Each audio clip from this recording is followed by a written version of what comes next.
Welcome all of you to the Notre Dame College 2020 Abrahamic Lecture, Living When I Can't Breathe. I'm Sister Carol Ziegler, Executive Director of the Notre Dame College Abrahamic Center. The Notre Dame College Abrahamic Center is both a physical space and a moral space that provides a place for study, dialogue, and even a prayer room, where the goals are to respect each other, be attentive to each other's story, and be part of making a change and acting for the common good. Today we gather during a challenging time in American society, a medically challenging time and a socially culturally challenging time. So we gather attentive to the God who is the Holy One, Allah, the All-Merciful One, the one we call Good Shepherd, the God who cannot be named. This lecture space invites us to quiet down and to carefully listen. May we be attentive to the breath of life within each of us. May we be attentive to the beauty and the breath of life in each other. Help us to open our hearts and our ears to listen with compassion. You are an attentive and loving God. May we walk in your ways of service and love in the world today. Amen. Amen. Today, we are fortunate to have a talented and experienced, thoughtful facilitator to help us engage in our 2020 Abrahamic Lecture. The lecture will take the form of a panel discussion, and Kimberly Chapman Nguyen will guide us. She's a skilled executive coach and facilitator with expertise in training, organizational development, and facilitation in diversity, equity, and inclusion conversations. She has over 25 years of human resource leadership, as well as experience with Fortune 500 companies, new business startups, and nonprofits like Notre Dame College. Raised in the Cleveland area, Kimberly and her family came home from living in Santa Monica, California for a 5-day visit in 2013. They lost their way back to California and have found themselves staying here in the Mideast, or Midwest, I guess, enjoying the ease, friendliness, and opportunities provided by life in Cleveland, Ohio. We're delighted to have Kimberly with us today and to bring out the strong and resilient voices of some of our own campus community members. Welcome, Kimberly. Thank you, Sister Carol. And I have to tell you, it is the Mideast, because when you live as far as California on the west, coming back to Ohio is like coming to the Mideast. But I am so thrilled to be here and to work with this talented group of Black and African American individuals. This has been outstanding. And Carol, thank you for bringing me on board. Yes, for the last several years, I have been focused on diversity, equity, and inclusion and anti-racism work. It's been obviously a pretty major topic, not just a topic, but events that have been going on recently. The reality, however, is those of us in the Black and African American community have been experiencing this for a very long time. The only difference now is it's being recorded, and our friends in other cultures are beginning to understand what we've been going through. So I thank you, and I'm happy to be in the Abrahamic Lecture in this extraordinary year of 2020, and I'm happy that everyone is zooming in with us. So the events of the summer, we've had murders, protests, uncovering of heightened and blatant racism, division, political battles, and the uncovering of systemic health disparities and more. We realize more than ever the pain that so many are feeling. One way to heal is through conversation, to talk across differences. Dialogue invites discovery. It develops common values, shared understanding, opportunities to enact common goals, question and reevaluate our assumptions, and strengthen relationships across differences.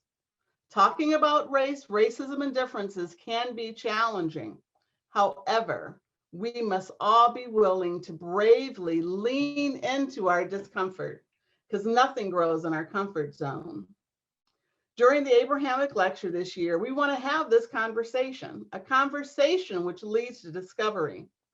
We hope that this conversation is inspirational and thought-provoking, and for some outside of Black culture, even educational. So let's get started. I'm thankful to our panelists for their willingness to have challenging conversations. It is not often that Black, Indigenous people of color have an opportunity to address their lived experiences, hopes, and concerns, especially in mixed cultured groups. Our panel will introduce themselves, and please give your name, your position, or if you're a student, what year you are, and give one word to describe how you're feeling right now. And as an example, I'm Kimberly. I'm a consultant with Mosaic Insights, and I am feeling hopeful. So with that, Anshan. Greetings. My name is Anshan Ivory. I am an alum of Notre Dame College, and I currently serve as a high school principal at Garrett Morgan School of Leadership and Innovation. The one word that describes where I am right now, I would have to say is disturbed. Corday. Hello, my name is Corday Barnes. I'm a sophomore here at Notre Dame College. I'm majoring in early childhood education, and one word I would use to describe how I'm feeling is optimistic. Imani. My name is Imani Gordon. I'm an assistant women's basketball coach here at Notre Dame College. And one word to describe how I'm feeling is hopeful. And Selena. Hi, my name is Selena Carter. I'm a senior here at Notre Dame. And one word that would describe me is empowered. Awesome. I'm going to share just a few slides with everyone. Again, just to remind everyone why we are here.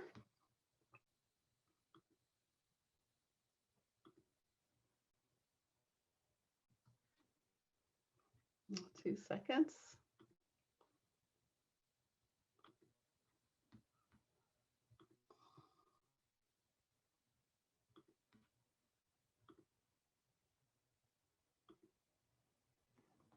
In order to empathize with someone's experience, you must be willing to believe them as they see it and not how you imagine their experience to be.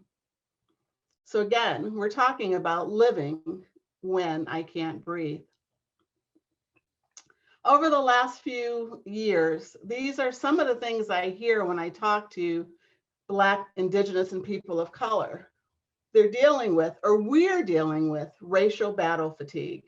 We're stressed. Often we feel like we're stepchildren. We're emotionally drained. We feel like we're targets. We're scared. We're dealing with intergenerational trauma. And that's the trauma that happens when we hear from our parents and our grandparents, and the stories of lived experiences are passed down.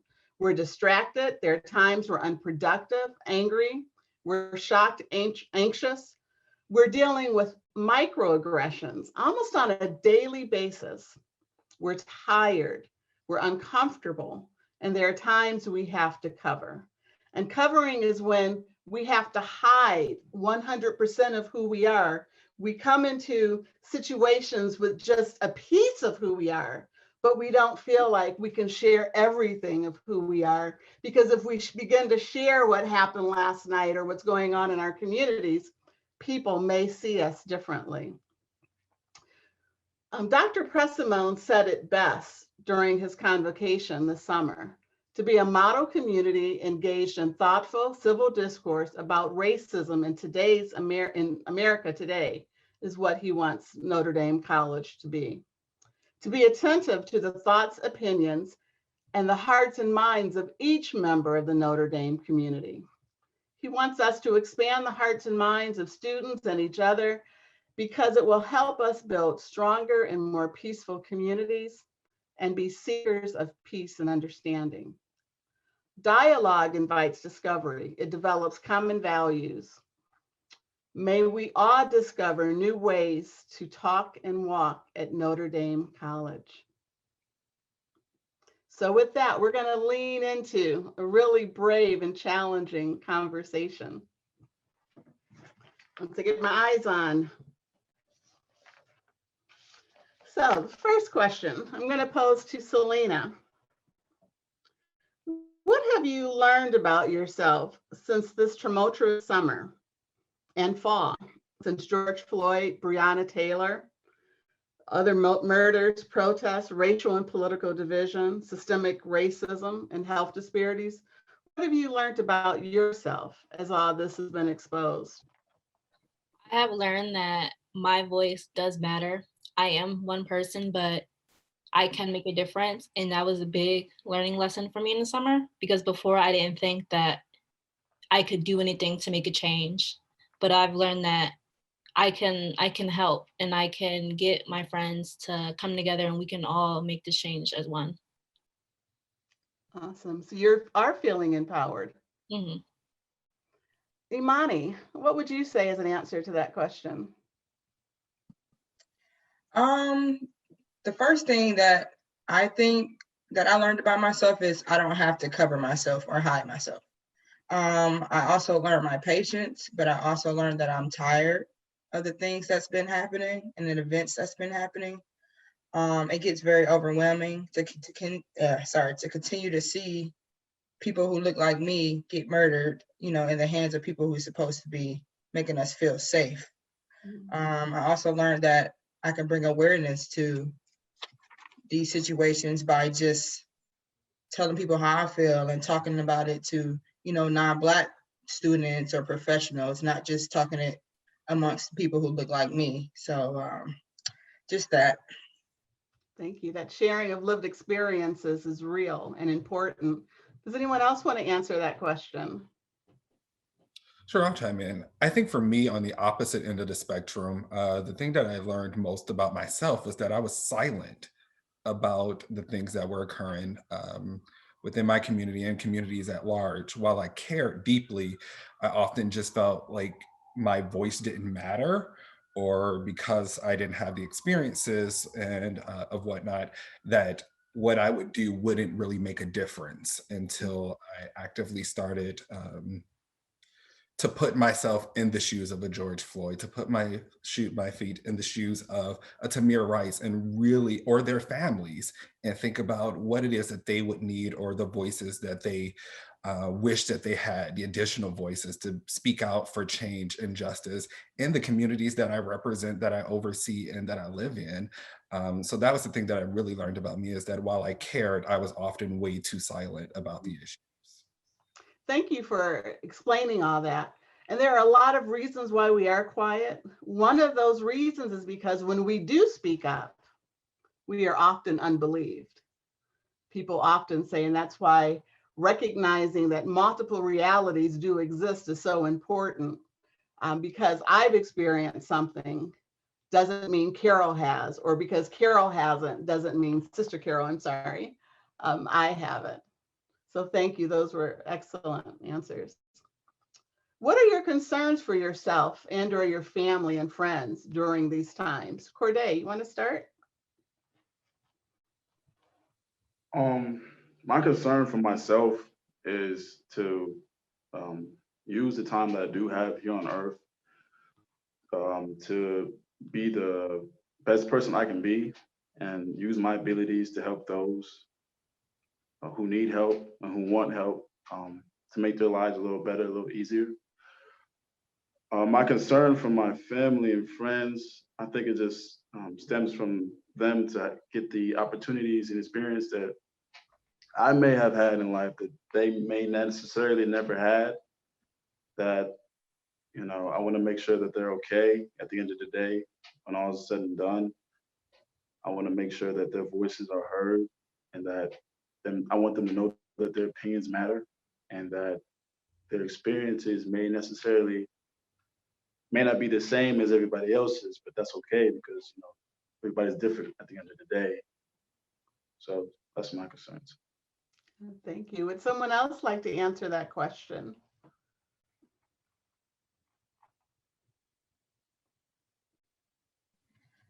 So my concerns are a little different than Corday's.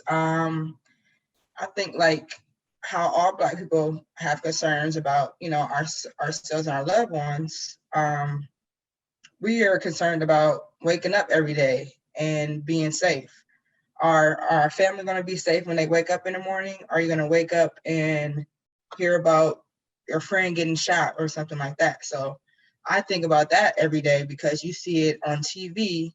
You see another person looking like you getting a police officer's knee on his neck. That can happen to any one of us. That can happen to my brother. So those are my concerns about the world that we live in now. Thank you. Anyone else? One of the things we know is that when folks outside of the Black or the BIPOC or Black culture, when they see things on the news, they often say, oh, wow, isn't that horrible? When we see George Floyd with a knee on his neck, or we see Tamir Rice, or we hear about Breonna Taylor and so many others, that's just not a person on the news. And even though often those people that aren't of our culture can feel bad, they don't recognize that what we're feeling is just what Imani was saying. That could be my sister, my uncle, my son, my daughter. And so the pain we feel is so much deeper. And a lot of that is due to collectivism. We as people, as Black people, we think collectively. So what happens to one of us happens to all of us. And so when we see our brother on the ground with a knee on his neck for 46 seconds, we are trying to breathe for him and for our brother, for our father, for our uncle. Thank you. Many say that since Dr. Martin Luther King, there has not been a central leader in the African-American Black community. Who inspires you and who do you see as a leader today? Corday, I'm going to start with you again. Who I think inspires me, first and foremost, is my mom. She taught me everything. She's given me life lessons from her experience as being both a Black woman and just a Black person in general here in America. Who I see as a leader of the Black community, I necessarily don't think that the Black community needs another leader per se, because the problem that Black people have as this collective, we have leaders is once the leader dies or is killed, we abandon the ideologies that those so-called leaders have carried. You take Martin Luther King, for example, or even Malcolm X, when they both were assassinated, the first thing that their followers did was, cause riots, break into their own neighborhoods and whatnot.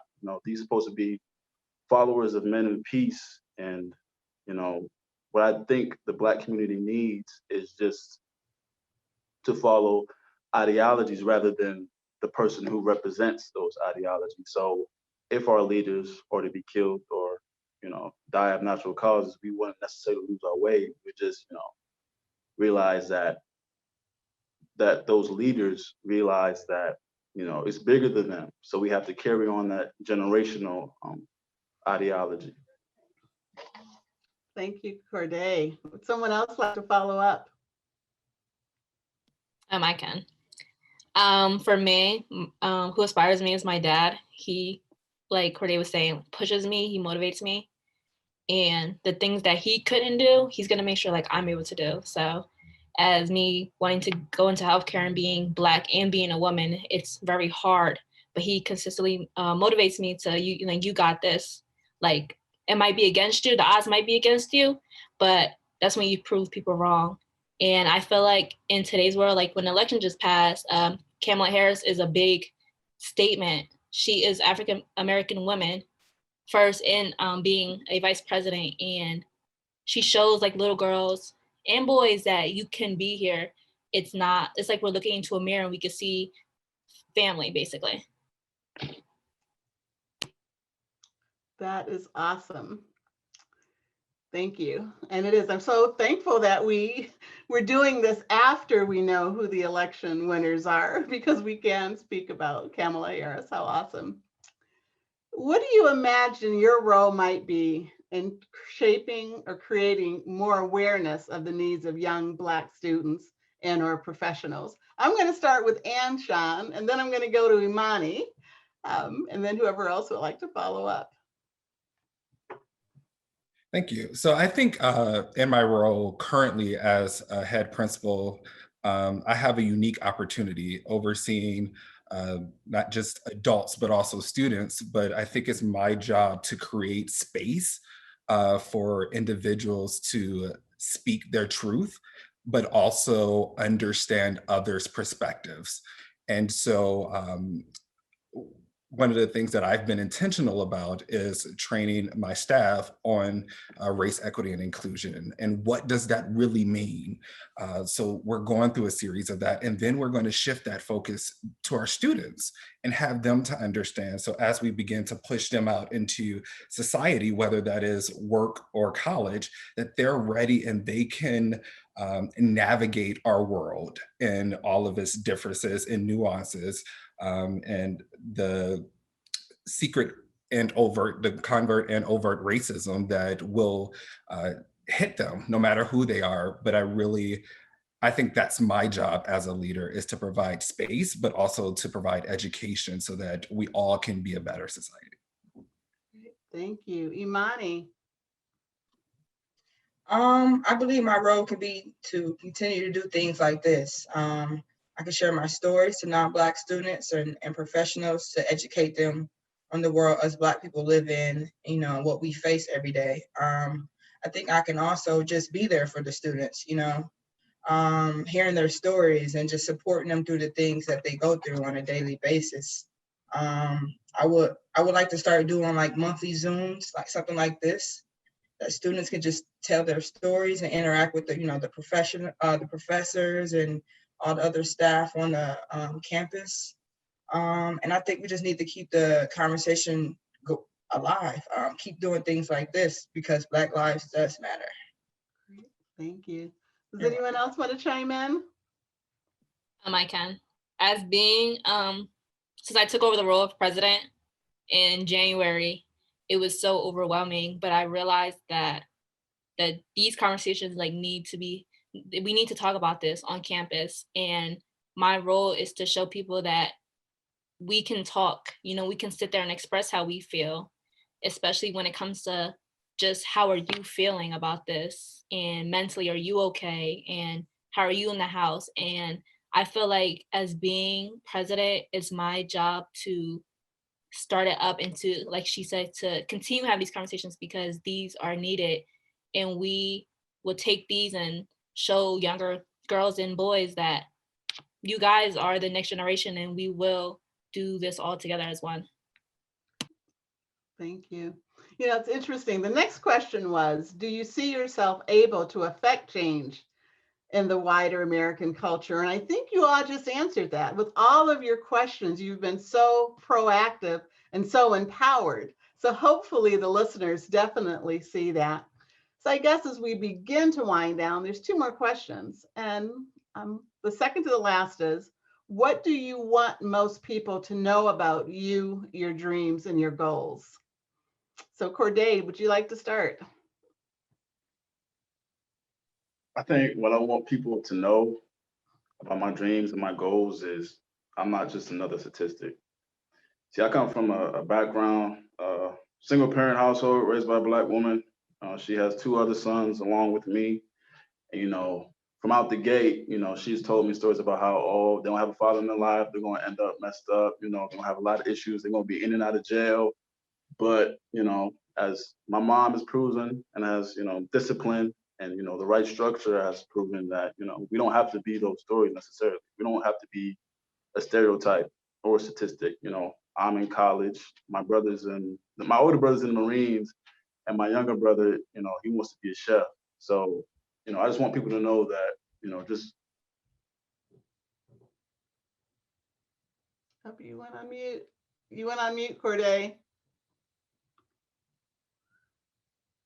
Your last few words went on mute. That's it. Oh, okay. All right. Imani, would you like to go? Sure. I want people to know me and not what I look like or what I come from. I want them to know I'm equal and not beneath you or lower than you. I want them to know, yeah, my life might have been harder, but I work my butt off every day to get where I am now and be where my non-Black counterparts are. I want to be seen for my knowledge and my work ethic and not seen as a Black woman in in an industry or career that I might choose. I just want them to see me. I guess that's what I'm trying to say. Great. And we do see you. We do. We'll make sure we keep seeing you. Selena. What I want people to know about me is I'm not just a pretty face. I'm not just a pretty Black girl. I'm not just the athlete. I'm in a science major, which is completely hard. But one day I want to be a doctor, and I want them to see me as equal, as she was saying. I am just as smart as anybody else, regardless of my skin color or if I am female or male, that I can work hard just like you and I can get to the same spot that you will be at. Thank you. And Sean. Sure. So what all of them said, what Selena, Imani, and Corday said, I think me too, being a first generation college student coming from Cleveland, being a Black male, see beyond that, see what I bring to the table. It is my dream to help to liberate and free the minds of my people so that we can enter a world and that we can participate in a world just as our white counterparts can, that we can bring forth change just like our white counterparts can, because we have shown time and time again that we can do it. And in most cases, we can do it just a little bit better. But at the end of the day, we need to continue to empower both. I need to continue to empower my people to know that at the end of the day. Thank you. I'm a little older than all of you, so I don't know whether you grew up with this, but when I was growing up, I was always told I had to work 2 or 3 times as hard to be considered as good. And the stress, the push that puts on us it can kill us. High blood pressure, diabetes, all of that. I'm praying we get to that point where we can work as hard, prove who we are, without having to work so hard that we are killing ourselves. And so the last question is, as we close, what would you like to say? Is there anything you didn't get to say that you would like to share? And if so, what would that be? And we're going to start in alphabetical order. So, Ann, Sean. Sure thing. So I think at the end of the day, what I want everyone to know, no matter who you are, white, Black, whatever, is to live your truth. Live your true identity, be proud of who you are, live that loud, and don't allow others to become so powerful in your life that they end up becoming firefighters, extinguishing the dreams, the hopes, the desires that you have for yourself to be successful, to be who it is that you are called to be, because you are uniquely talented and gifted to be who it is that you want to be. So don't stop and don't let your dreams and identity die because of someone else. Thank you. Corday, exactly. I was clapping on that one. Corday. I'm gonna just go off what Ann Sean said, and basically just, don't be tired of doing the wrong thing. And don't, get lazy in your efforts and not doing the wrong thing, doing the right thing, my fault. Don't get tired of doing the right thing, excel at that, with all hard work comes results. And to stick out, nothing wrong with being an outsider. Take me, for example, I want to be a teacher, and that's not really a profession that's, high up when it comes to men and when it comes to professions, especially when it comes to Black men, which is the reason why I want to be a teacher. I want to see more of us in the teacher profession because we need it in our communities. We just need it in general. So that's what I have to say. No, and I'm so glad to have 2 very strong Black male teachers and almost a teacher in the group tonight. Imani, what would you like to share? I just want to tell all the little Black girls and Black boys that you're strong, Love yourself. Don't let anybody ever tell you you can't do something, because you can. And just be you. Awesome. And Selena. Something I would like to tell everybody is to accept people for who they are and don't try to change anybody, regardless of skin color, race, what you believe in. Everybody is unique, and just believe in yourself. And if you stay pure to your intentions, then you are making a difference in the world. Thank you. When I started this, I said I was feeling hopeful, and now I know why. I am so inspired. I feel so much hope as I look at the future. We are in great hands, Carol. Or Sister Carol, we are in great hands. You all are awesome. I do want to put a disclaimer out. Black people, African Americans, we are not a monolith.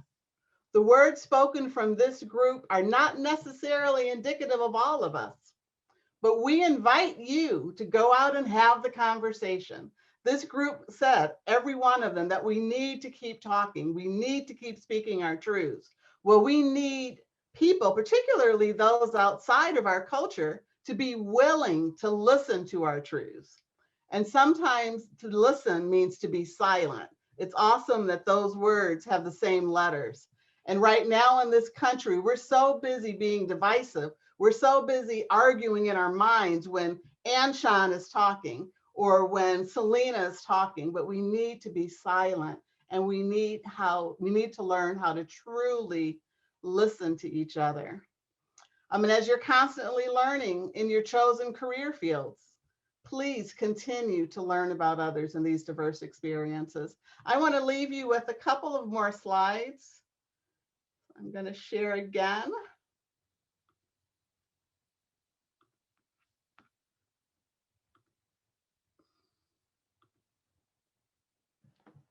Oh, I didn't mean for it to start all the way. Sorry. So per Dr. Michael Dyson, race is a condition, a disease, a card, and a plague. It's the original sin. For much of American history, race has been Black culture's problem. Whiteness, however, has remained constant. It's the changing same, a highly adaptable and fluid force that stays on top no matter what it lands. And the truth is, there is no such thing as race. The only thing that separates myself from Sister Carol or from someone else is based on where our ancestors were born. That's what changes our skin color, our hair texture. Race is a social construct that was created for power and money. We are the ones that are going to change that. The greatest trick of the devil ever played was to convince the world that he didn't exist. That is the same for race. There are many out there trying to convince us that these issues don't exist. And Beyonce Knowles says, it has been said that racism is so American that when we protest racism, some assume we are protesting America. For those of you that know the book White Fragility, Robin DiAngelo says, racism is deeply complex and nuanced. And given this, we can never consider our learning complete or finished. And finally, as I close and begin to turn it over to Carol, I would like everyone to think about this. I am only one, but still I am one. I cannot do everything, but still I can do something. And because I cannot do everything, I will not refuse to do the something that I can do. And that was Edward Everett Hale. Thank you all. Sister Carol? Wow. All I can say is wow. Thank you, Kimberly, Anshan, Imani, Corday, Selena. This was an amazing Abrahamic lecture. It really represents the spirit of the Notre Dame College Abrahamic Center. And your voices are so important to all of us today. Thank you for everything. And I think, Kimberly, will you join me in giving our panelists a round of applause? Absolutely. We have to. Awesome. Awesome. Thank you so much. And thank you to all of you for joining us in the 2020 Abrahamic Lecture.